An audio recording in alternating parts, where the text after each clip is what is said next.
नमस्कार मित्रांनो, मी आयुष पाटील. आपले मराठी माणसं का मागे आहे?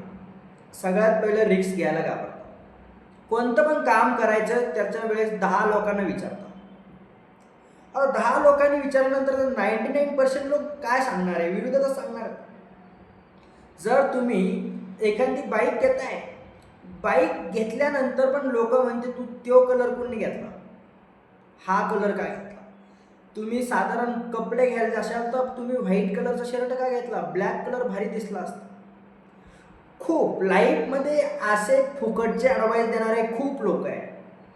त्याच्यामुळं आपण आपलं स्वतःचं डिसिजन घ्यायचं की आपल्याला लाईफमध्ये कुठपर्यंत पोहोचायचं आहे. लाईफ माझी आहे, लोकांची नाही.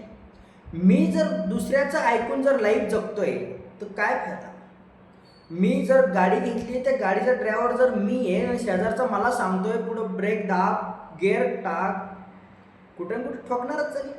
एक सिंपल एक्झाम्पल घ्या. आपण बाईक चालवते आणि पाठीमागचा आपल्याला जर वारंवार म्हणतोय की स्लो चालव, हळूहळू चालव, पुढं गाडी आहे, पुढं खड्डा आहे, तर आपल्याला राग येतो का. मी माझ्या हिशोबाने चालवतोय ना. तर सेम लाईफ आपली, तर लाईफचा ड्रायव्हर पण आपणच पाहिजे. कोणाच्या हातामध्ये जर आपण स्टेअरिंग दिली तर ते काय आपल्याला चांगल्या रस्त्याला घेऊन जाणार आहे का? बिलकुल नाही.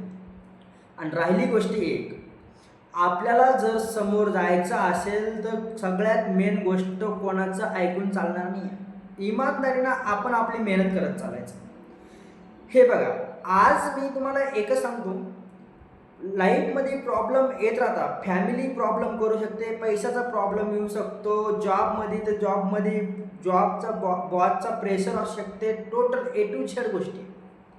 पण ह्या गोष्टीला खचून जाऊन फायदा नाही. स्ट्रगल करावं लागणार आहे.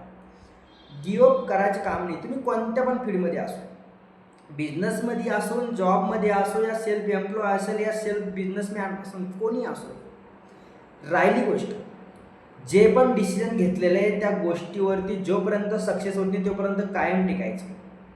ह्या गोष्टी माइंडमधून काढून टाकायच्या. कसं होईल, काय होईल, कौल होईल, कसं का होईल, सोडून द्यायचं.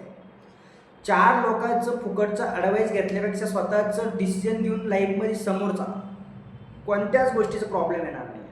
आज तुम्ही विचार करताय ते 4 लोक मला काय म्हणेल, ते 4 लोक भावांनो उद्या चालून तुमच्या घरी आटा, गहू वगैरे घेऊन येणार नाही आहे. उद्या चालून कोणी हॉस्पिटलमध्ये आपली फॅमिलीमधले बिमार असले ते 4 लोक आपल्या मदत येणार नाही आहे, लावूनच रामराम करेल. म्हणून म्हणतोय 4 लोक काय करेल त्याला करू द्या, आपल्याला त्याशी काही घेणं देणं नाही. दुनियादारी काय करते काही घेणं देणं नाही. पण आपल्याला लाईफमध्ये कुठपर्यंत पोहोचायचं त्या गोष्टी आपल्याला लक्षात ठेवावं लागणार आहे. राहिली गोष्ट, आजकाल लोक सोशल मीडियावरती पण पैसा कमवत आहे. इंस्टाग्राम झालं, फेसबुक झालं, त्याच्यानंतर यूट्यूब झालं. तुम्ही ह्या फील्डमध्ये पण घुसा. कॉन्फिडन्स नाही आहे. न्यू स्टार्टअप करत असताना माणसाला वाटतं की माझ्याकडे कॉन्फिडन्स नाही आहे. पण कोणत्याच गोष्टी पहिल्या दुसऱ्या स्टेपमध्ये होत नसत्या. जो बंदा वारंवार मेहनत करतो त्यालाच रिझल्ट भेटतो. सांगितलेलं आहे आपल्याला लहानपणी पण. एक्झाम्पल आहे, तुमच्या पुढं स्टोरी आहे, भरपूर आहे. यूट्यूबला जसं म्हणतं तसं लोक तुम्हाला गायडन्स करायला भेटत आहे. राहिली गोष्ट, थॉमस एडिसनने 9999 बार फेल झाल्यानंतर पण त्यांना लाईटाचा शोध लावला. आपण का नाही करू शकत? आज हे धीरूभाई अंबानी, मुकेश अंबानी, टाटा अंबानी, टोटल लोक का जन्मल्या करोडपती होते. यांनी पण 0 स्टार्टअप केलेले आहे. सक्सेस व्हायचा असेल तर इकडं तिकडं बघून नाही, सरळ चालवा. त्याच्यामुळे विचार करा भावांनो, जे पण डिसिजन तुम्ही आज घेताय लाईफमध्ये, जर तुम्हाला समोर जायचं असेल तर स्वतःचं डिसिजन घेऊन त्या डिसिजनवरती जोपर्यंत सक्सेस होत नाही तोपर्यंत स्ट्रॉंगपणे उभं राहा. सक्सेस तुम्हाला ॲटोमॅटिक भेटेल. व्हिडिओ जर आवडला असेल तर सबस्क्राईब करा, लाईक करा, शेअर करा. तुमचा लाडका आयुष पाटील.